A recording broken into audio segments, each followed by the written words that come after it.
Finaliza estado de sitio. Exploramos qué acciones deberán tomarse ante el conflicto entre Ixchihuán y Tajumulco. Asesino serial culpable. Presentamos los impactantes detalles del caso de este hombre sentenciado por atacar a personas en condición de calle. Agentes ligados a proceso por extorsión. Policía Nacional Civil continúa con acciones de depuración de la institución. Buscado por la justicia estadounidense, supuesto narcotraficante escuchó el motivo de su captura. Proyectan atraer inversión. Impulsan 3 proyectos en Guatemala y la región para fomentar el empleo y desarrollar a pequeñas y medianas empresas.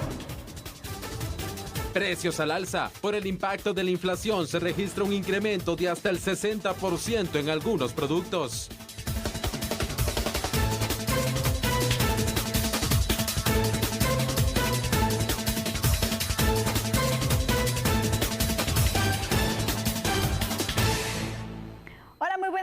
Bienvenido a su programa. Qué gusto podernos encontrar y analizar esos temas que destacan. Uno de ellos es la conclusión del estado de sitio en Ixchihuán y Tajumulco. Analicémoslo con el licenciado Julio Rivera Clavería. ¿Cómo está, licenciado? Buenas noches.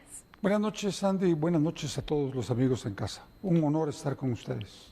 En el ámbito nacional, este es uno de los temas que estaremos analizando, pero conozcamos también qué es lo que está pasando en el mundo con Andrés Estrada, quien nos adelanta. ¿Cómo estás, Andrés? Buenas noches. ¿Qué tal? Feliz noche, Sandy. Licenciado Clavería, mucha información a nivel internacional. Por un lado, surgen más detalles sobre el allanamiento que realizó a principios de semana el FBI en una de las propiedades de Donald Trump, y también la crisis climática continúa mostrando sus efectos en formas diametralmente opuestas. En Estados Unidos, con una gran sequía, grandes incendios, y en el lado de Asia, específicamente en Corea del Sur, con grandes inundaciones. De esto hablaremos en unos minutos.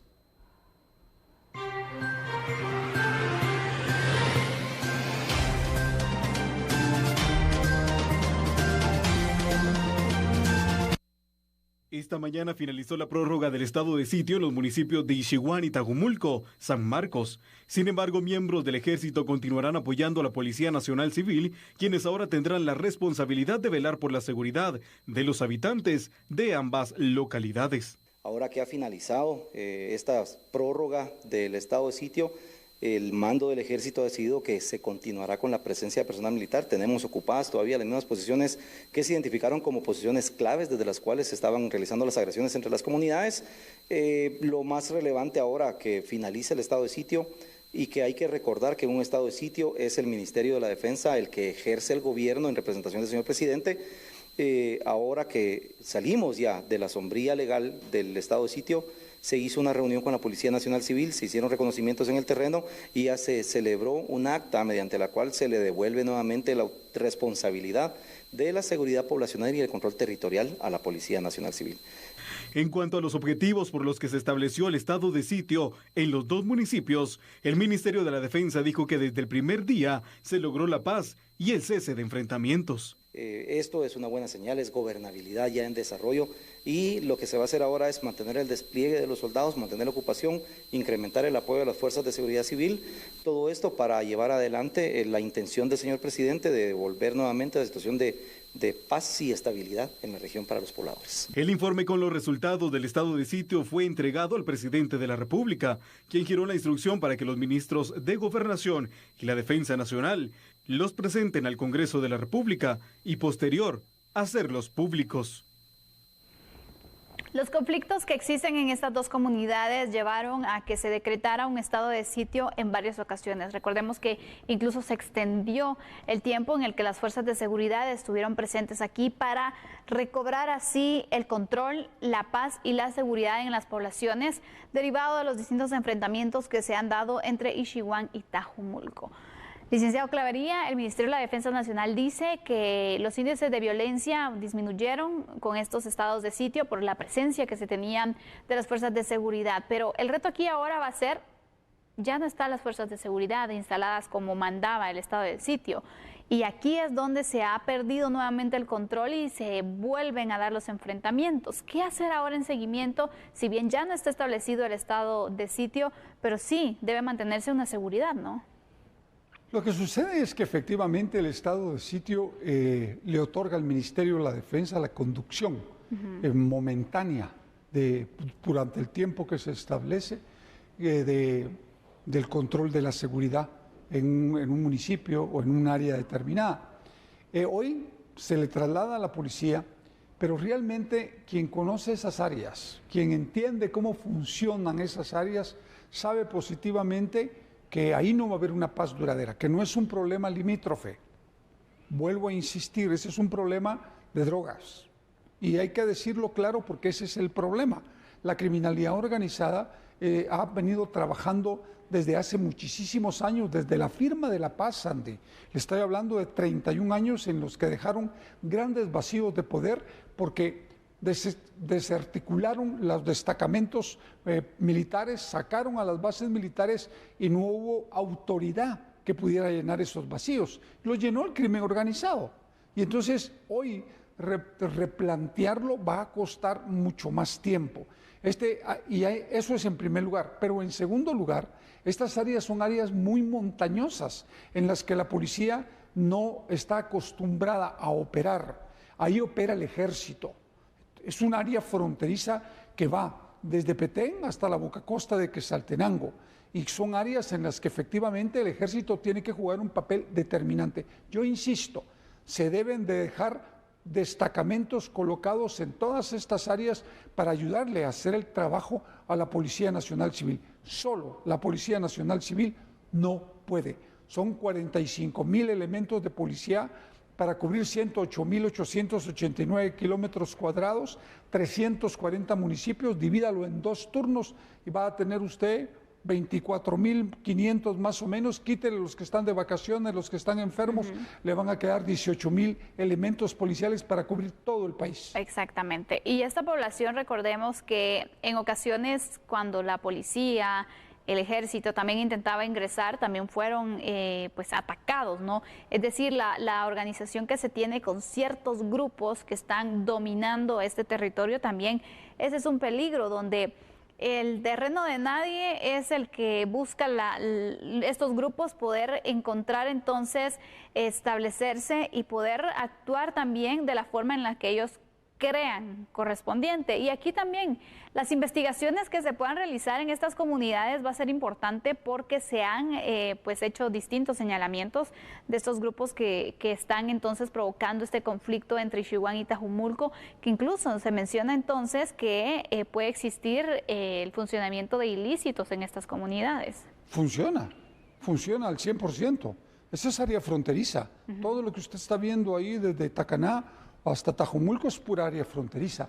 El grave problema es que efectivamente muchos de los hombres que trabajan la tierra, que son comerciantes, que son pequeños industriales, micro, pequeños y medianos, que son gente honrada y trabajadora, se les complica su trabajo y el poderse trasladar de Tacaná o de Ixiguán o de Tajumulco para San Marcos y al regreso. Y se lo digo porque yo recibo algún tipo de noticias de parte de mis amigos allá.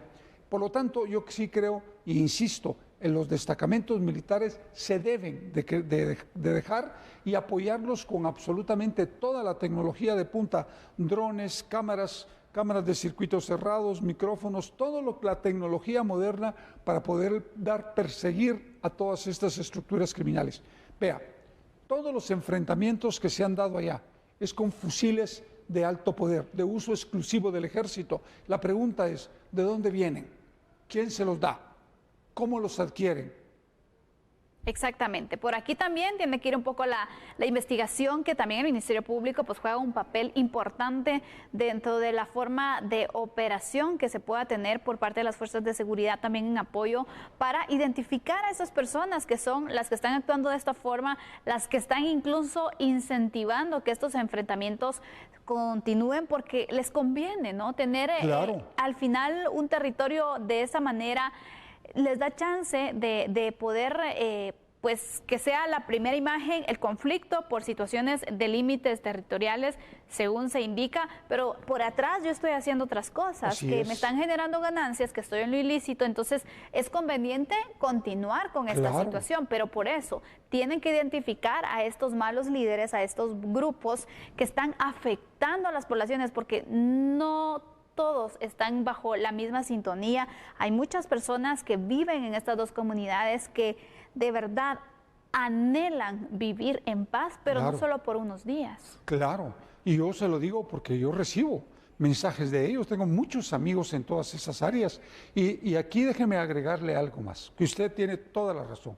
En Río Revuelto, ganancia pescadores, y eso es muy cierto. Aquí, en la medida que se mantenga el caos, en la medida que se mantenga la confusión, el desorden y el irrespeto a la ley, en esa medida quienes ganan es la criminalidad organizada. Efectivamente. Vamos a ir con unos datos también para ampliar este análisis, porque hay que mencionar que fue el pasado 4 de agosto cuando empezó a funcionar una sede provisional de la Policía Nacional Civil en la aldea Las Brisas, en Tajumulco, que según el Ministerio de Gobernación contará con 20 agentes.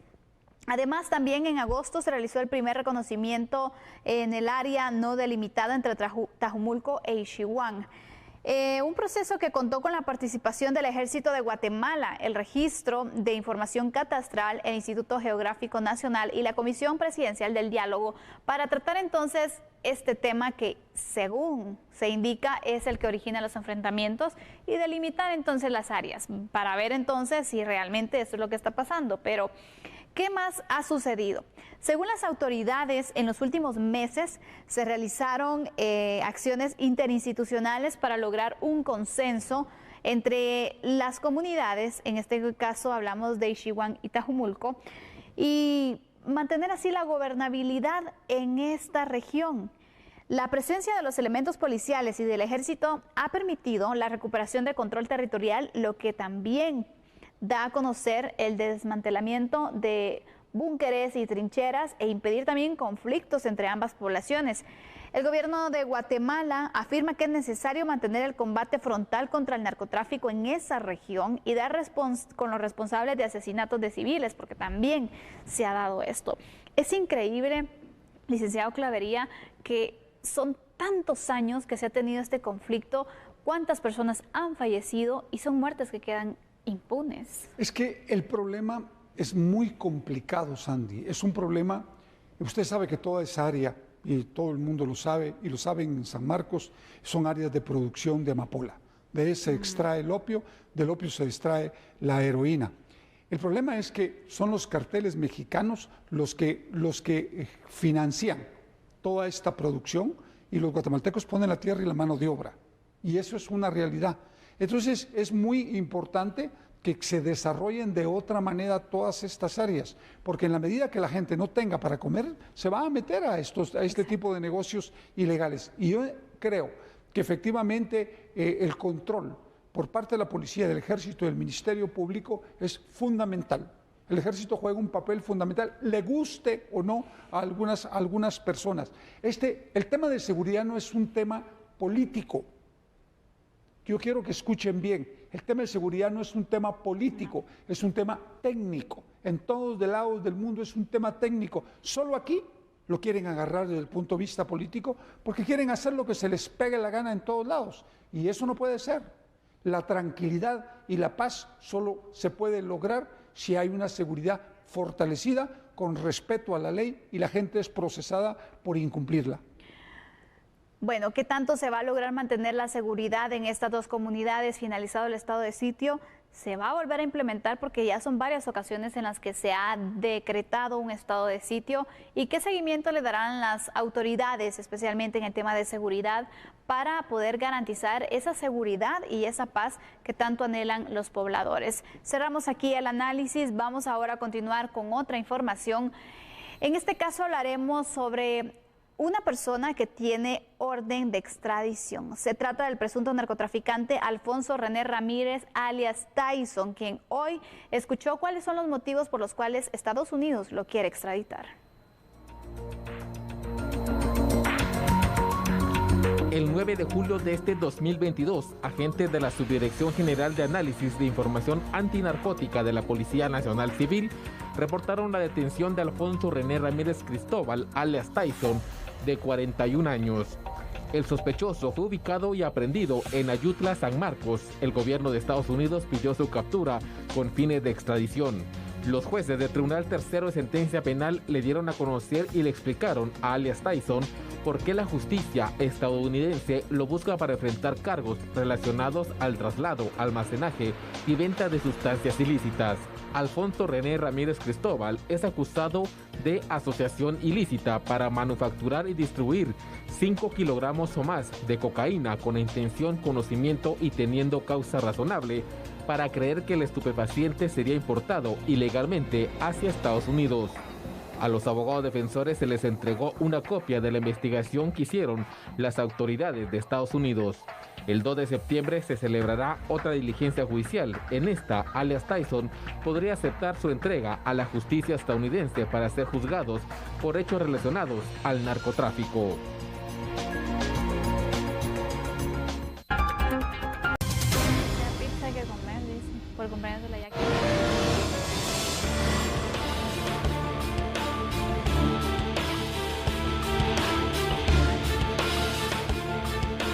En el 2016 se registró el asesinato de 3 indigentes. Los crímenes tenían en común que fueron cometidos en horas de la madrugada. Las víctimas fueron golpeadas en la cabeza y abusadas. La Policía Nacional Civil capturó a Moisés Gutiérrez Guevara como el principal sospechoso. Unos videos de grabación lo ubicaron en las escenas criminales. Para los jueces del Tribunal Quinto Penal, el reo es un asesino serial que cazó a sus víctimas. Él lo que hacía era lo que comúnmente llamamos como un cazador. Cazaba a sus víctimas. Iba de calle en calle buscando a víctimas y siempre buscaba a sus víctimas que eran personas que viven en la vía pública. Un asesino en serie, que si no es porque efectivamente fue detenido, estaríamos incluso no juzgándolo solo por 4 delitos, sino por muchos más delitos. Durante la celebración de las audiencias, el procesado mostró un comportamiento extraño. A criterio de los juzgadores, Gutiérrez Guevara no tiene problemas mentales, es un psicópata. Que él goza de una plena salud mental, no es tanto eso, es un psicópata de acuerdo a la ciencia de la criminología y de la criminalística, en la cual establece que efectivamente talla el ser un individuo que es psicópata. El procesado fue retirado en 2 ocasiones de la sala de audiencias. No se callaba y no permitió hablar a los jueces. Retraso mental, el manicomio, retraso mental, estuvo en Estados Unidos, el manicomio, ¿sí me entienden, no? Estados Unidos, estuve en el manicomio en Estados Unidos, bueno, retraso mental, me mandaron una notificación, le cuento que me mandaron un papel donde me declararon retrasado mental, en un papel me declararon retrasado mental, en un papel, Cristóbal. Entonces el tribunal declara culpable a Moisés Gutiérrez, se le impone 141 años de cárcel por los delitos de asesinato, violación y asesinato en grado tentativa. Las cuales deberá cumplir el acusado una en pos de otra en el centro de cumplimiento que designe el juez de ejecución correspondiente con abono de la pena ya padecida. Al hacer la operación matemática en relación a las penas a cumplir por parte del acusado es de 141 años de prisión inconmutables. En este caso, el Ministerio Público logró destruir la inocencia del recluso. Con imágenes de Josué David Arocha, soy Hugo Morales. Bueno, analicemos este caso porque llama la atención que siempre que se emite una sentencia, especialmente cuando es condenatoria, no se ha llegado a este extremo de incluso pues calificar y pues ya mencionar que esta persona es un asesino en serie. Y quisiera que empecemos por ahí, licenciado Clavería, porque ¿cómo podemos definir a un asesino serial? Un asesino en serie es un criminal que utiliza un mismo patrón para cometer un hecho. De eso hay muchos ejemplos, pero digamos, normalmente cuando asesinan a una persona, tienen el mismo modus operandi, o sea, hacen exactamente lo mismo y dejan algún tipo de seña. Y lo mismo sucede con todos los casos repetitivos. El problema es que cuando se habla de un asesino en serie, no lo define única y exclusivamente un abogado. Solo define un equipo especialistas multiprofesional. ya, criminólogos. Claro, incluso. en el que participan psicólogos, psiquiatras, forenses, criminólogos, criminalistas, fiscales, etcétera. Entonces, ellos van armando los casos y se van dando cuenta que existen patrones que identifican ese tipo de hecho delictivo y que es repetitivo y que la persona que lo comete pues tiene algún tipo de problema. Cuando ya esta persona es capturada y ya es puesta a disposición de los tribunales, pues desde luego comienza un proceso cuando se le toma la primera declaración o da su declaración en la policía, se va determinando su estado mental. Tampoco lo hace un policía, eso lo hacen los expertos, criminólogos, psicólogos, psiquiatras que funcionan en las policías altamente profesionales. Claro. Eso no lo tenemos en Guatemala. Sin aras de eximir a esta persona que ya fue dictada una sentencia en su contra por las pruebas que se presentaron también en este juicio, donde se le logró vincular con la muerte de una persona en condición de calle y la violación de 3 personas también bajo estas circunstancias. ¿Podemos hablar que estamos frente a un asesino en serie, licenciado? No. Él es un criminal, pero no es un asesino en serie. Un asesino en serie tiene patrones y funciona de otra manera. Por lo tanto, pues, yo creo que si hay alguna duda, deberían de armar equipos para que efectivamente ellos lo determinen. Pero desde mi personal punto de vista y con la experiencia que yo tengo, pues yo le puedo decir que no es un asesino en serie. Un asesino en serie define patrones que son exactamente los mismos y es el mismo tipo de hecho criminal. Violación con asesinato o asfixia con asesinato, lo que sea. Claro. Hablemos del perfil de esta persona, licenciado. Vemos entonces que su objetivo eran personas en condición de calle, claro, ya sea para violación o en este caso que se dio un asesinato que se le logró comprobar, no se detectaron o se consiguió evidencia de que pudo existir otros casos, quién sabe. Pero por lo que fue condenado fue por estas situaciones. ¿Qué perfil puede tener para poder entonces hacer este tipo de actos? ¿Cómo podemos evaluar el comportamiento, la conducta de esta persona que incluso al verla pues no se ve como una persona normal? Incluso algunos preguntaban que si tenía problemas mentales, que esto desde el inicio se tuvo que haber establecido, ¿no? Claro, porque lo primero que hace es que se haga un dictamen pericial por parte del INASIF. Esa es la función más importante del Instituto Nacional de Ciencias Forenses. Pero ¿por qué es que él mata y viola personas, mendigos? ¿Por qué? Porque son los más fáciles de localizar y los más fáciles de poder asesinar o cometer cualquier otro tipo de hecho delictivo. ¿Quién reclama? Absolutamente nadie. Es decir, él sí lo planificó. Eso sí, definitivamente vio que era lo más fácil para hacer. Yo creo que es un psicópata, una persona con desórdenes mentales.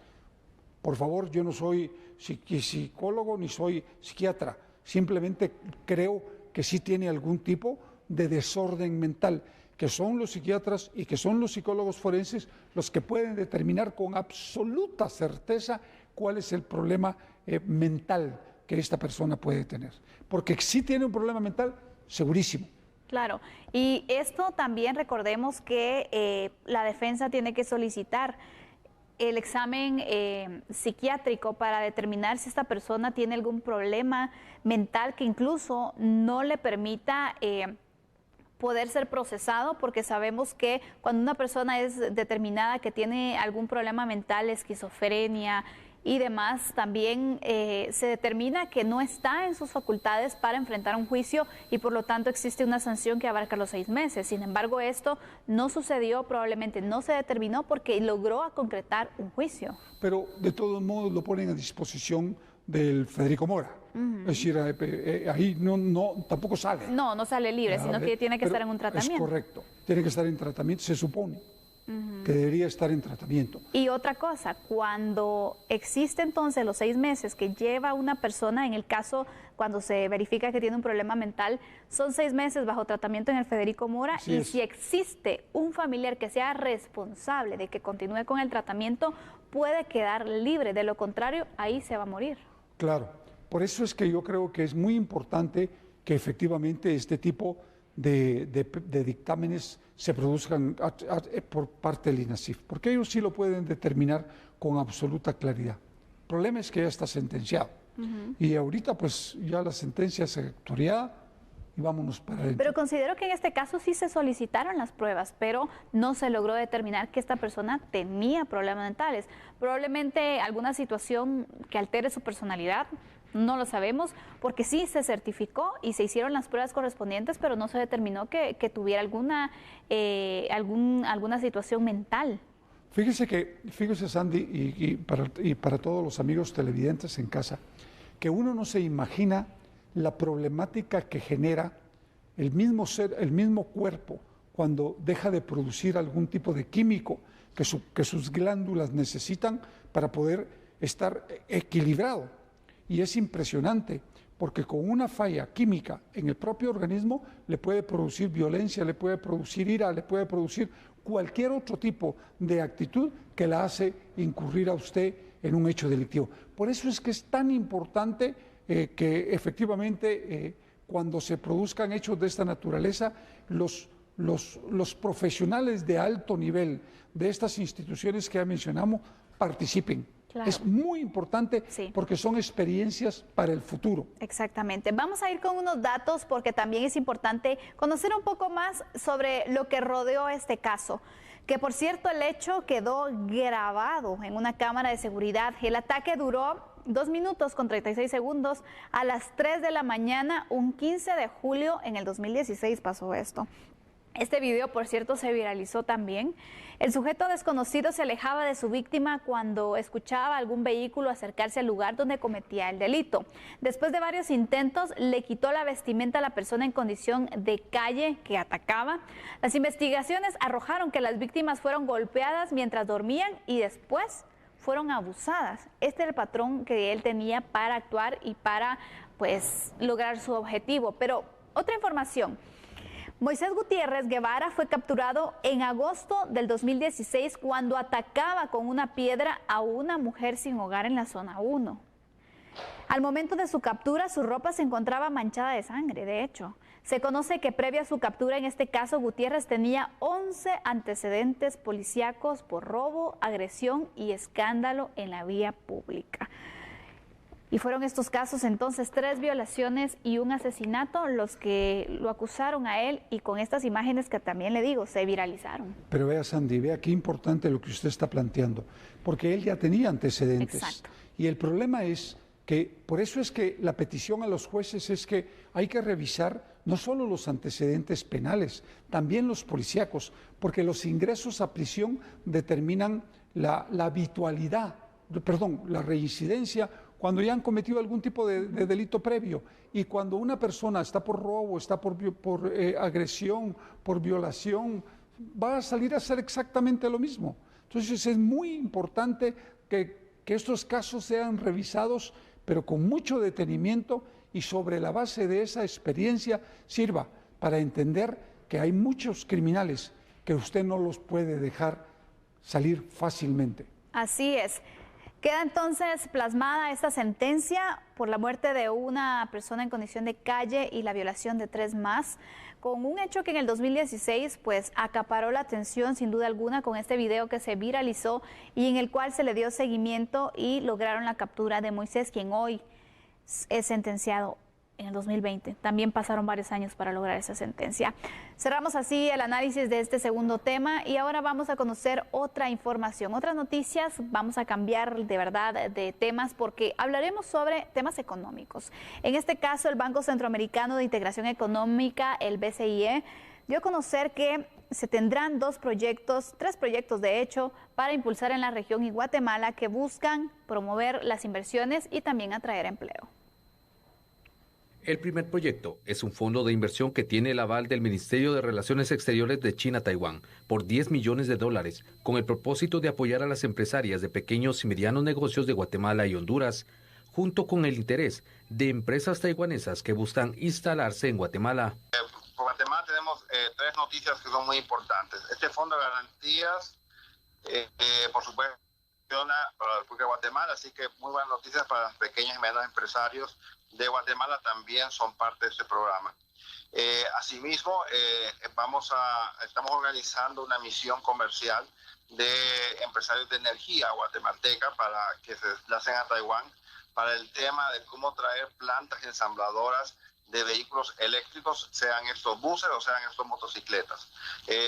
Hay mucho interés de la pequeña y mediana empresa de la República China de Taiwán en buscar socios creíbles, ¿verdad?, que puedan establecer estas nuevas industrias en nuestra región y cortar de una vez esa dependencia del petróleo. El tercer proyecto es el anuncio de un fondo de garantía por $200 millones para la atracción de inversión en la región y que podría lanzarse en septiembre próximo en nuestro país.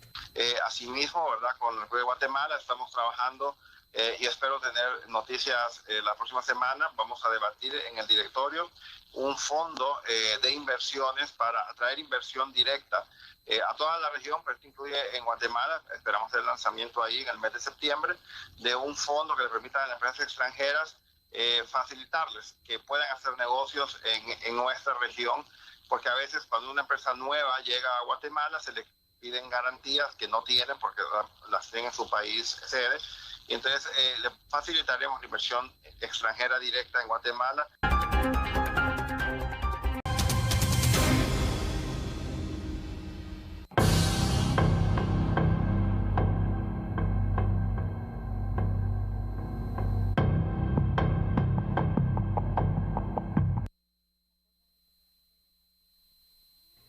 Autoridades del Ministerio Público informaron que los agentes de la Policía Nacional Civil identificados como Cristian de Jesús Flores Alay y David Gamaliel López Bravo fueron ligados a proceso. Todo parece indicar que los agentes el pasado mes de abril obligaron a un conductor a subir a la patrulla y le exigieron dinero a cambio de devolverle su libertad. Posteriormente se dirigieron a una tienda de conveniencia para que la víctima sacara dinero de un cajero automático, y tras recibirlo, los policías lo dejaron libre. De acuerdo con las autoridades, el Juzgado de Primera Instancia Penal, Narcoactividad y Delitos contra el Ambiente del municipio de Villanueva dictó resolución tras la investigación realizada por fiscales del Ministerio Público. Bueno, vamos a conocer entonces este caso que hace unos días se dio la captura de estos agentes de Policía Nacional Civil y se da a conocer dentro de las acusaciones que el Ministerio Público ha realizado y por las denuncias también que se han recibido, es que estas personas detenían a otra persona y le exigieron un pago a cambio de liberarlo. Esta persona no tenía dinero en efectivo para darles y lo acompañaron a un cajero automático para que él pudiera sacar el dinero y darles entonces el efectivo para dejarlo libre. Por esta situación fue que fueron detenidos y hoy son ligados a proceso por extorsión. Es increíble, licenciado Clavería, cuando vemos casos como estos porque la policía es la encargada de velar por nuestra seguridad. Pero ¿cómo hacemos con estos malos agentes que están haciendo lo contrario? Meterlos presos. Como este caso que están enfrentando la justicia. Hay que meterlos presos. Si usted tiene 45,000 policías y solo se va a quedar con 20,000, pues no importa. Pero lo importante es que hay que depurar la policía. Ese es un trabajo que hay que hacer urgente. Porque efectivamente uno de los graves problemas es este. Este es uno de los problemas que hay adentro. Hay mucho más. Pero digamos que esto sucede constantemente, Sandy. Esto es el uno que encontraron.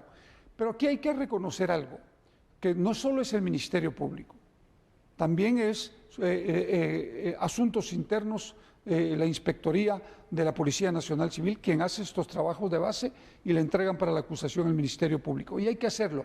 Por eso que yo insisto en que hay que fortalecer de tal manera la Inspectoría de la Policía Nacional Civil que permita mantener controles estrictos sobre absolutamente todo el mundo, incluidos los comisarios. Aquí hay que Todo mundo tiene que estar sujeto a controles y supervisión, porque en la policía hay una mala práctica desde hace muchísimo tiempo en el que se piden cuotas, y hay que decirlo abiertamente, y eso hay que pararlo al precio que sea, porque ¿cuál es el problema? En la policía hay buenísimos policías. Claro. Yo tengo cualquier cantidad de amigos policías que han trabajado conmigo y son de primer orden, pero desgraciadamente también hay malos policías.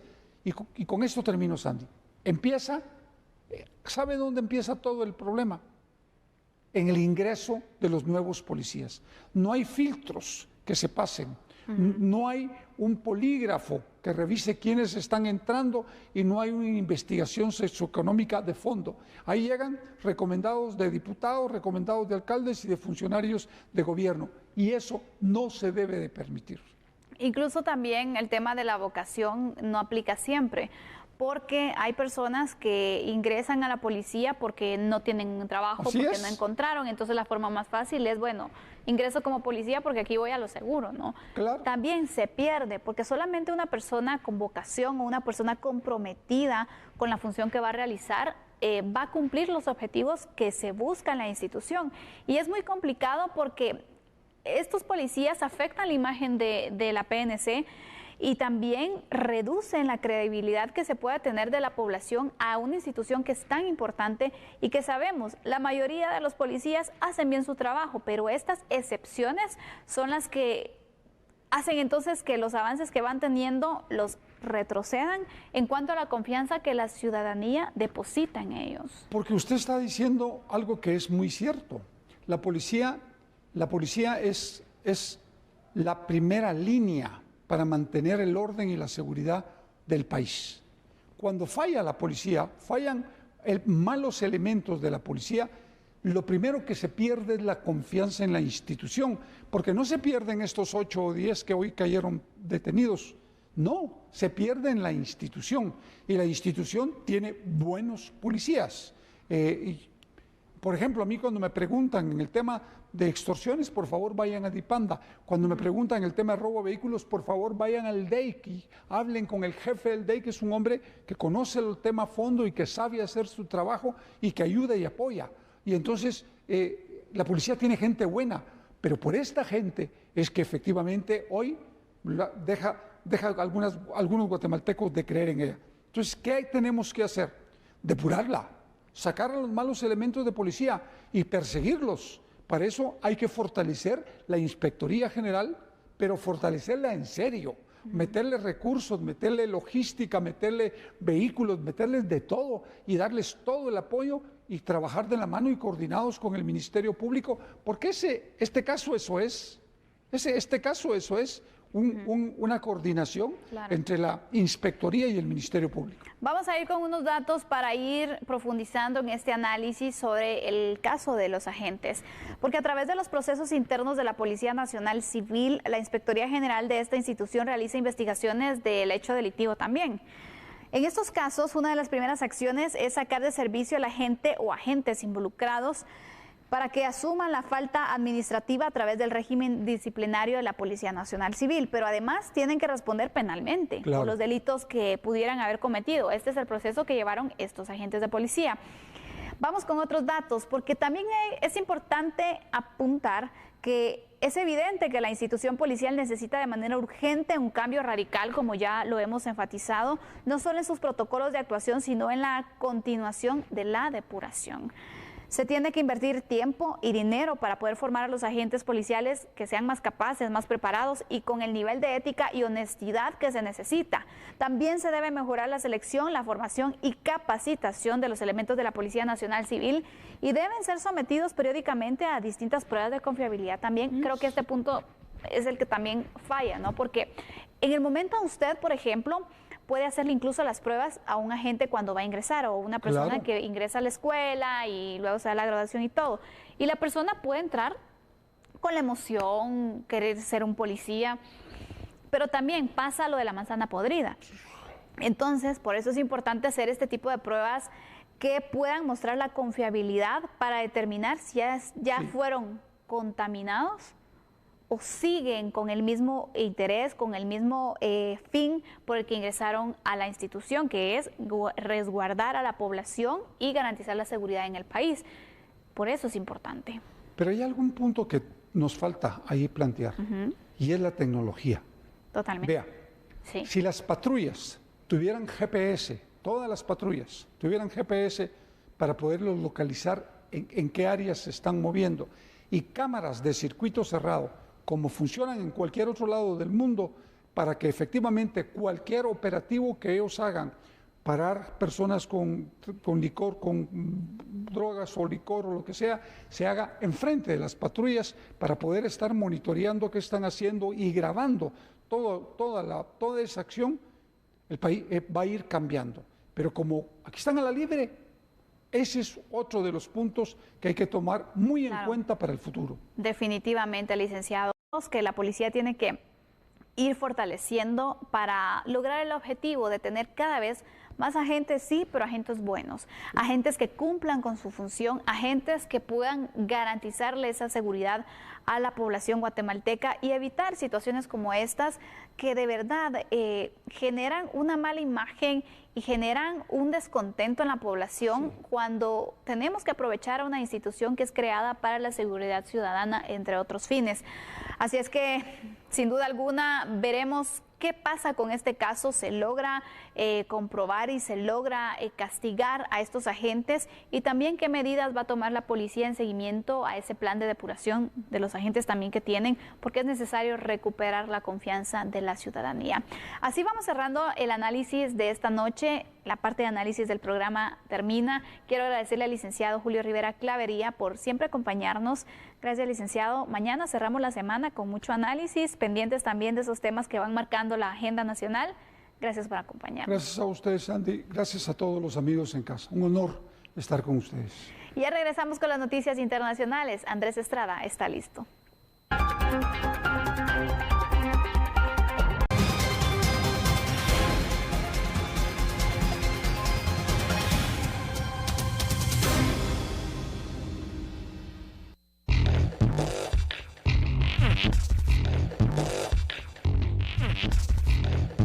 Momento de las noticias internacionales acá en A la Medida. Hablamos sobre lo que está pasando en Estados Unidos, específicamente en el caso del expresidente estadounidense Donald Trump, ya que el Departamento de Justicia del país del norte solicitó a un tribunal que revele la orden de registro que recibió el FBI antes de registrar la propiedad de Donald Trump en Florida. El fiscal general estadounidense Merrick Garland citó el interés público sustancial en este asunto al anunciar la solicitud en una conferencia de prensa del Departamento de Justicia que fue programada de forma apresurada. La noticia se revela tras esta redada del FBI en la casa de vacaciones del expresidente de Estados Unidos en Mar-a-Lago, Florida, a principios de semana. La solicitud que realiza el fiscal general destaca porque estos documentos tradicionalmente permanecen sellados durante una investigación que está en curso, pero el Departamento de Justicia parece reconocer que su silencio desde este allanamiento había creado un espacio para ataques tanto del expresidente Trump como de sus aliados,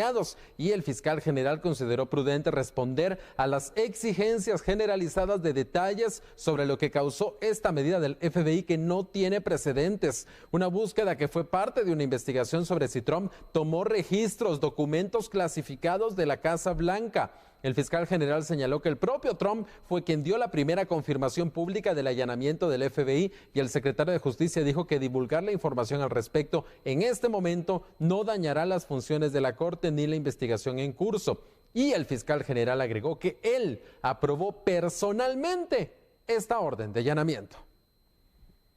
Mientras tanto, el impacto de la crisis climática continúa registrándose alrededor del mundo, pero hablemos específicamente de lo que está ocurriendo en Estados Unidos. Impacto causó este jueves la forma en que el humo y las llamas se arremolinaron en un patrón similar a un tornado, justo cuando los vientos cálidos se encontraron con un incendio forestal en el sur de California. El incendio obligó a cerrar partes de una carretera al noroeste de Los Ángeles. El Departamento de Bomberos del Condado de Los Ángeles tuiteó que los equipos estaban haciendo progreso en este incendio y que ninguna estructura estaba amenazada. Mientras tanto, son varios los incendios forestales que están impactando a Estados Unidos en este momento, pero uno de ellos, uno de los más grandes, arrasa el norte de California y sigue ardiendo fuera de control. El número de fallecidos por este explosivo incendio forestal aumentó a 4 luego que se encontraran 2 cuerpos más dentro de la zona quemada en un bosque a inicios de esta semana. Un incendio cerca de la frontera entre California y Oregon que ha quemado casi 228 kilómetros cuadrados, ha destruido más de 100 casas, estructuras y otros edificios y sigue sin contenerse.